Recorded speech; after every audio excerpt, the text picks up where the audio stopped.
আসসালামু আলাইকুম রহমতুল্লাহ। প্রিয় দর্শক, আজ আমি আপনাদের মাঝে আলোচনা করার চেষ্টা করব আল্লাহ তাআলা নারী ও পুরুষকে পর্দা নিয়ে যা বলেছেন। সুতরাং না টেনে পুরো ভিডিওটি দেখুন। আমাদের একটা ব্যামো আছে। আমরা যখন পর্দার কথা বলি, পর্দা সংক্রান্ত আলাপ আলোচনা করি, তখন আমাদের মানসপটে জ্বলজ্বল করে একটা বোরকা পরা নারী মূর্তির ছবি ভেসে ওঠে। আমরা পুরুষেরা ধরে নিয়েছি পর্দাটা কেবল নারীদের জন্য। পুরুষের আবার পর্দা কি? দুঃখের ব্যাপার হলো পর্দা কেবল বোরকা হিজাবকে ভাবতে শিখেছি। দৃষ্টিরও যে পর্দা আছে, শ্রবণেরও যে পর্দা আছে, তা কি আমরা কখনো জানতে চেয়েছি? কুরআনে সূরা নূর আল্লাহ সুবহানাহু ওয়া তাআলা পর্দার বিধান নাজিল করেছেন। মজার ব্যাপার হলো সূরা নূরের পর্দা সংক্রান্ত প্রথম আয়াতে পুরুষের উদ্দেশ্য করে বলে এবং ওই আয়াতের প্রধান পুরুষদেরকে দৃষ্টি ও লজ্জার হেফাজত করতে বলা হয়েছে। কুরআন যখন পর্দার বিধান নাজিল করেছে, সবার আগে পুরুষদেরকে উদ্দেশ্য করে কথা বলেছে। কিন্তু অতি দুঃখের ব্যাপার হলো এই আজকের সময়ে আমরা পর্দা বলতে যা কিছু বুঝি সবকিছু নারীদের ওপরে চাপিয়ে দিই।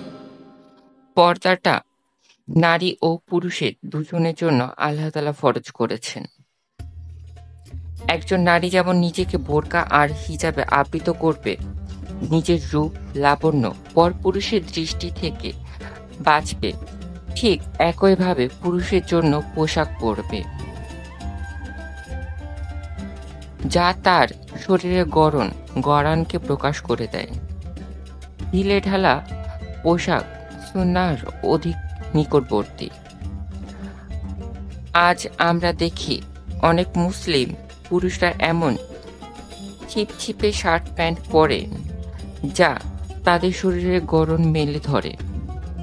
আপাত দৃষ্টিতে একটি ফ্যাশন কিংবা যুগের চাহিদা যাই বলা হয় না কেন, এই ধরনের পোশাক নিজেকে এবং বিপরীত লিঙ্গের অন্য কাউকে যে কোনো মুহূর্তে বিব্রতকর অবস্থায় ফেলে দিতে পারে। পর্দার আবশ্যিকতাই হলো এই কারণে আপনার দেহকে প্রদর্শনের থেকে বাঁচবে।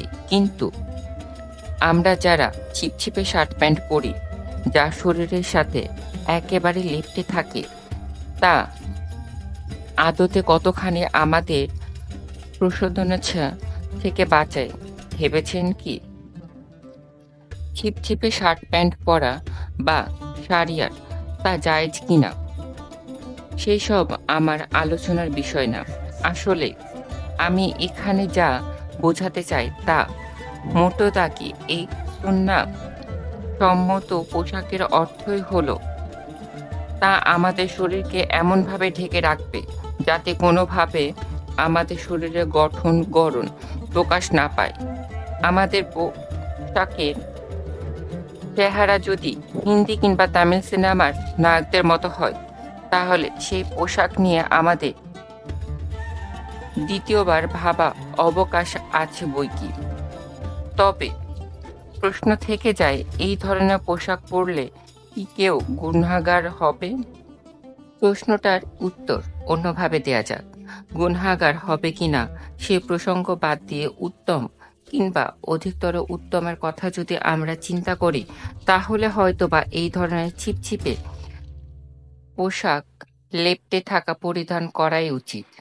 ইমাম আহমদ ইবনুল হাম্বল রাহিমাহুল্লাহ বলেছেন, যুবদের স্তর হচ্ছে তিনটা।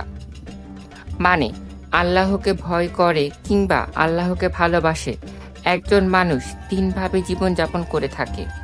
প্রথম স্তর, মানুষটা কেবল যাবতীয় হারাম থেকে বেঁচে থাকে।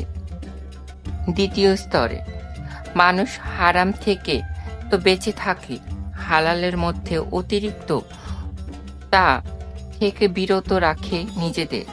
তৃতীয় এবং সর্বোচ্চ স্তরের মানুষ হালালের মধ্যেও এমন সব জিনিস এড়িয়ে চলে যা সাধারণত আল্লাহর ভাবনা থেকে গাফলেট করে দেয়। এখন যদি ধরে নেই ছিপছিপে পোশাক পরিধানে কোনো অসুবিধা নেই, এটা জায়েজ, তবু এটা তো নিশ্চিত যে এই পোশাকের চেয়ে সাদা পোশাক সুন্নাহর অধিক কাছাকাছি। সুতরাং যে ব্যক্তি আল্লাহর অধিকতর প্রিয় হয়ে উঠতে চায় কিংবা আল্লাহকে বেশি ভালোবাসতে চায়, তার কি উচিত নয় এমন হালালের দিকে ঝুঁকে পড়া যা অন্য একটা হালালের চাইতে অধিক উত্তম? আলোচনায় সর্বাবস্থায় হলো পুরুষদের পর্দা আছে, পুরুষেরাও হিফাজত করবে এবং শালীল পোশাক পরিধান করবে। আসসালামু আলাইকুম ওয়া রাহমাতুল্লাহ।